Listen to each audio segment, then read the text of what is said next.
eu chego agora com o nosso quadro Fala do Especialista. A doutora Mariana Olímpio, psiquiatra, já está com a gente aqui no estúdio para bater aquele papo, para explicar melhor da reportagem também, para tirar qualquer dúvida que você tenha aí em casa, e por isso eu já elaborei aqui algumas perguntas, porque não tem como a gente falar que a gente não é viciado. Uns mais, outros menos.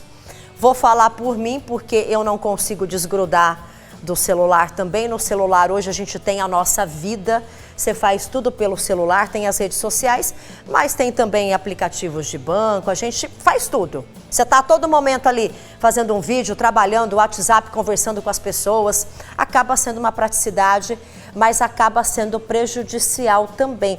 Doutora, como que a gente consegue enxergar isso? Quando a tela, quando o celular, quando a internet está sendo benéfica na nossa vida e quando já está fazendo mal. Dá para identificar? Boa tarde, Boa tarde, pessoal. Prazer estar aqui conversando sobre um tema tão importante na nossa sociedade, que é o uso excessivo de telas, né?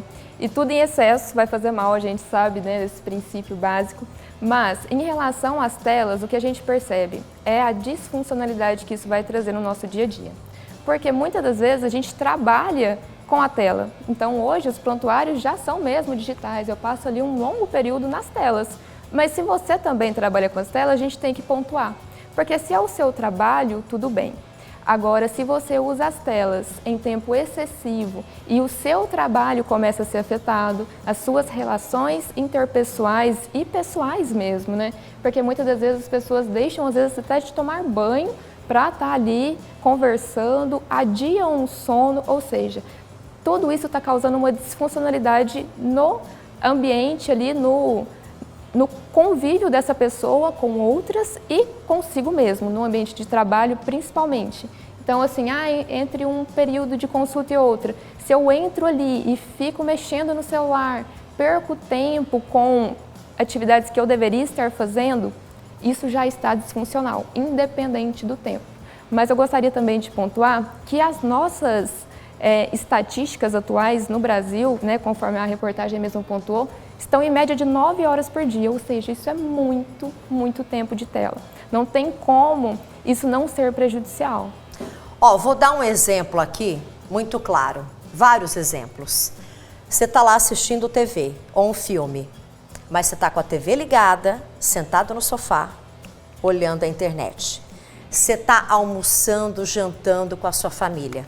Você está com o prato de comida na sua frente, com a família ali. Quem tem esse hábito ainda?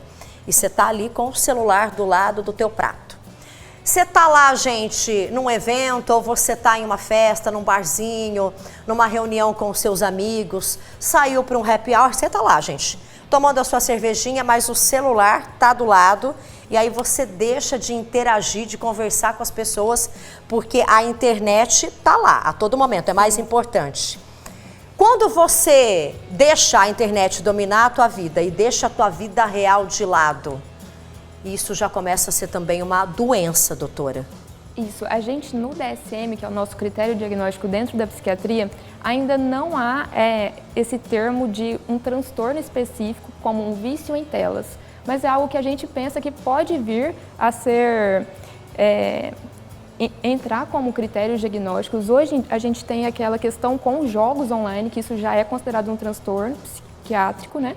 Mas o uso excessivo de telas, ele vai acarretar em problemas psicológicos também, né? Então a gente percebe que essas pessoas que estão em uso excessivo de telas, elas têm aumento de irritabilidade, elas têm sintomas mais ansiosos, deprimidos, podendo aí intensificar ou gerar problemas prévios que ela já tinha.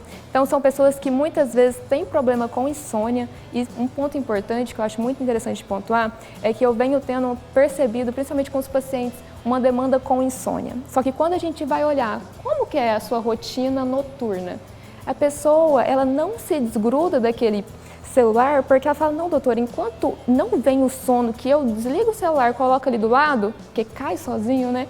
Eu não consigo dormir. Então, a gente tem que se atentar a isso, porque isso é muito disfuncional.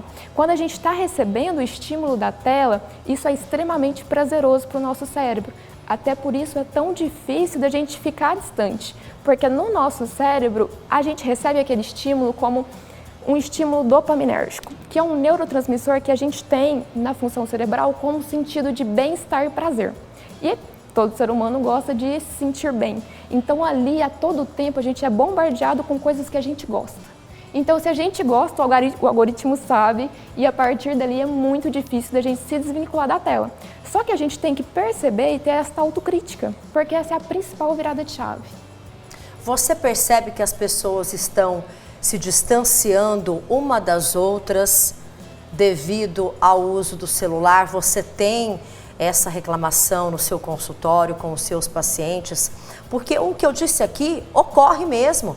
Você acaba nem prestando atenção no que teu marido, tua companheira, teu filho está falando, porque você está ali no celular. O que está acontecendo ali já é o principal da tua vida, só que a tua família está ali, gente. O tempo está passando e você está perdendo aquele contato, aquele convívio, e você está dando mais importância para algo que muitas vezes o que a gente acompanha na internet, você sabe muito bem, é algo que é irreal, é uma fantasia, é aquela vida perfeita dos famosos e outras questões que a gente acompanha também.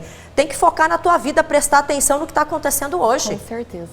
A gente percebe essa demanda, né? Às vezes o paciente não traz isso de forma direta porque talvez não tenha consciência do que isso está acarretando no seu dia a dia. Porque, mais uma vez, na maior parte das vezes, falta essa consciência de entender até que ponto isso está me ajudando e até que ponto isso está me causando prejuízos. E o que a gente percebe, principalmente na infância e adolescência, é que os pais, e não creio que seja aqui como uma forma de julgamento nem nada disso, porque muitas das vezes a gente não tem essa maturidade, né? E é justamente isso que eu acho que é importante pontuar, para que os pais também estejam atentos. Muitas das vezes, todas as gerações estão ali no uso das telas, só que os pequenos precisam de uma atenção. E aí, por exemplo, começa às vezes a dar uma birra, um choro. A melhor forma que, às vezes, o adulto ali responsável vê de acalmar essa criança é entregando uma tela.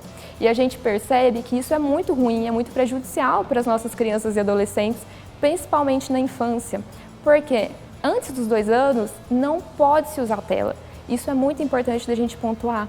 Antes dos 2 anos, não pode, tá? Entre 2 e 10 anos, no máximo 1h30 de tela por dia, de forma supervisionada. Porque todo mundo sabe que na internet a gente encontra literalmente de tudo.